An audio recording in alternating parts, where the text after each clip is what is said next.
ഇത് നീ ഇവിടെ ഇരിക്കും, എനിക്ക് കുറച്ച് കാര്യം സംസാരിക്കാനുണ്ട്.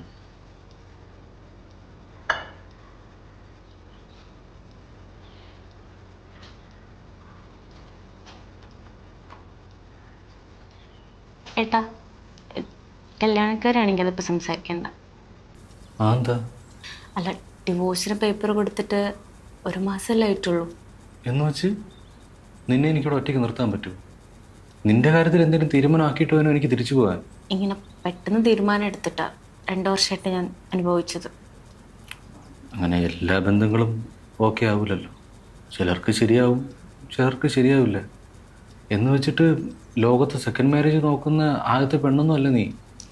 ഏട്ടാ, കുറച്ച് സമയം എന്താ, ഞാൻ ഒരു ജോലിയൊക്കെ നോക്കിയിട്ട് ഞാൻ അതൊന്നും മൈൻഡൊന്ന് ഓക്കെ ആവട്ടെ. നീ എൻ്റെ അവസ്ഥ ഒന്ന് മനസ്സിലാക്കും. അച്ഛൻ മരിച്ചതിന് ശേഷം നിൻ്റെ കാര്യമൊക്കെ ഞാനല്ലേ നോക്കുന്നത്. എനിക്ക് എന്തായാലും നിന്നെ ഇവിടെ ഒറ്റയ്ക്ക് നിർത്താൻ പറ്റില്ല.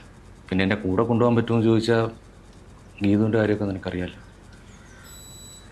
എൻ്റെ പിള്ളേരെ ഓർത്തിട്ടാണ് ഞാൻ അവളോട് ഇപ്പോൾ ജീവിക്കുന്നത് തന്നെ. എനിക്ക് ഏട്ടൻ്റെ അവസ്ഥ മനസ്സിലാവാത്തോണ്ടല്ല, പക്ഷേ എനിക്ക് പറ്റാത്തോണ്ടാണ്. നീ എന്തായാലും നാളെ വരുന്ന പയ്യനെ ഒന്ന് കണ്ടു, എന്തായാലും ഇഷ്ടപ്പെടും. അല്ല, അതെന്താ ഏട്ടന് ഇത്ര ഉറപ്പ്?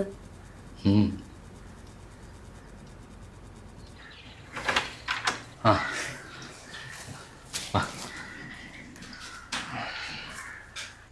വീട്ടിൽ നിന്ന് ആരും വന്നിട്ടില്ല. പഴയതൊന്നും അങ്ങനെ മറക്കാൻ പറ്റില്ലല്ലോ.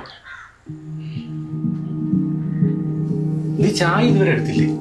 അനൂപാണ് കാണാൻ വരുന്നത്. ഏട്ടൻ എന്താ എന്നോട് പറയാതിരുന്നത്? നീ സർപ്രൈസ് ആയില്ലേ?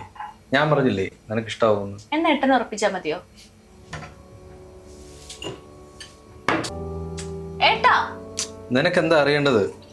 2 വർഷം മുന്നേ ഞാൻ ഏട്ടനോട് ഇതന്നല്ലേ പറഞ്ഞത്. അന്ന് ഏറ്റവും കൂടുതൽ എതിർപ്പ് ഏട്ടനായിരുന്നു. അന്നൊന്നും ഇല്ലാത്ത യോഗ്യത എന്താ അവനിപ്പോ ഉള്ളത്? നീ വെറുതെ എഴുതാപ്പുറം വായിക്കല്ലേ. ഈ ചായ കൊണ്ട് കൊടുത്തേ. ഇല്ല ഏട്ടാ, എനിക്കറിയണം. കാരണം അന്ന് ഏട്ടൻ പറഞ്ഞ കുറെ കുറവുകൾ അവനുണ്ടായിരുന്നു. അവന്റെ ജാതി, അവന്റെ കുടുംബം, അവന്റെ ജോലി, ഇതെല്ലാം. അന്നില്ലാത്ത എന്താ ഏട്ടൻ ഇപ്പൊ അവന് മാറിയത്? അവന് തല്ലാനും കൊല്ലാനും നടന്നതായിരുന്നു ഏട്ടൻ. അതോ ഇപ്പൊ പെങ്ങൾക്ക് 2ാം കല്യാണം ആയതുകൊണ്ട് അവന്റെ തലയിൽ കെട്ടിവെക്കാന്നാണോ? നീ വെറുതെ എഴുതാപ്പുറം വായിക്കല്ലേ.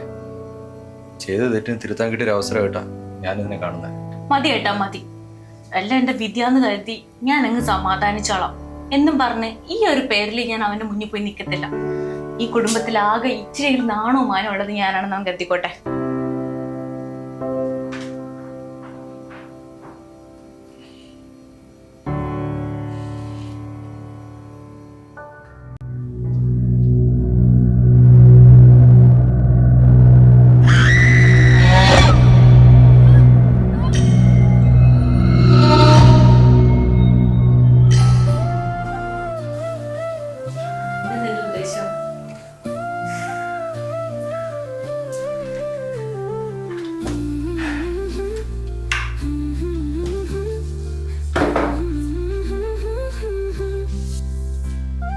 അതിപ്പോ എങ്ങനെ പറയാ,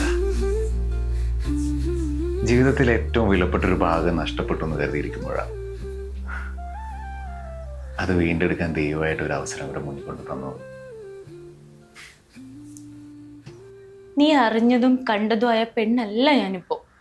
2 വർഷം ഒരാളുടെ കൂടെ ജീവിച്ച ഒരാളാ. എല്ലാം മറന്ന് അയാൾ ഇഷ്ടപ്പെട്ട ഒരാളാ. അറിയാം, ഞാൻ പറഞ്ഞല്ലോ, സംഭവിച്ചല്ല എൻ്റെ വിധിയാന്ന് കരുതി ജീവിച്ചു തുടങ്ങുമായിരുന്നു. അന്ന് എൻ്റെ വീട്ടുകാർ കുറവായി പറഞ്ഞതൊക്കെ എനിക്കിപ്പോഴുണ്ട്.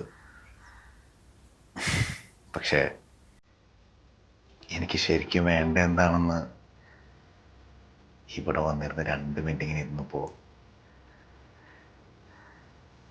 എനിക്ക് മനസ്സിലാവുന്നുണ്ട്. എടാ, ഞാനൊരു മനുഷ്യനാ.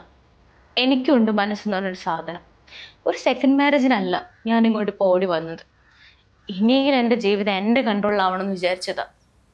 അതിനും ഇപ്പൊ പറ്റുന്നില്ല. എടാ പൊട്ടാ, ഞാൻ നിന്നെ പിടിച്ചോണ്ട് പോകാനൊന്നും അല്ല വന്നത്.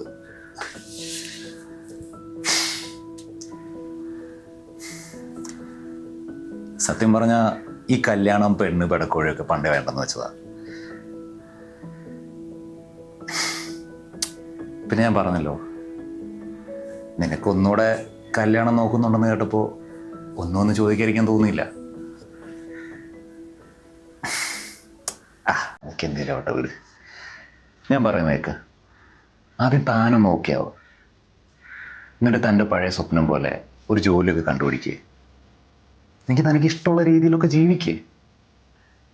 പിന്നെ അതിൻ്റെ ഇടയ്ക്ക് കൂടെ ആരെങ്കിലും വേണമെന്ന് തോന്നുകയാണെങ്കിൽ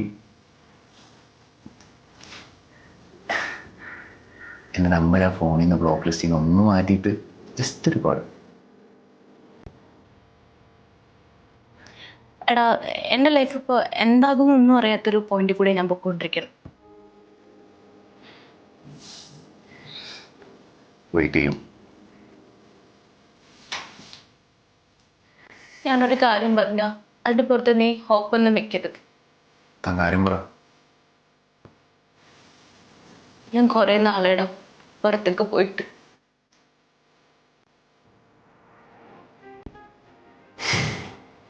ക്ലാസ്സിലൊരു ചായ കുടിച്ചിട്ട് തുടങ്ങിയത്.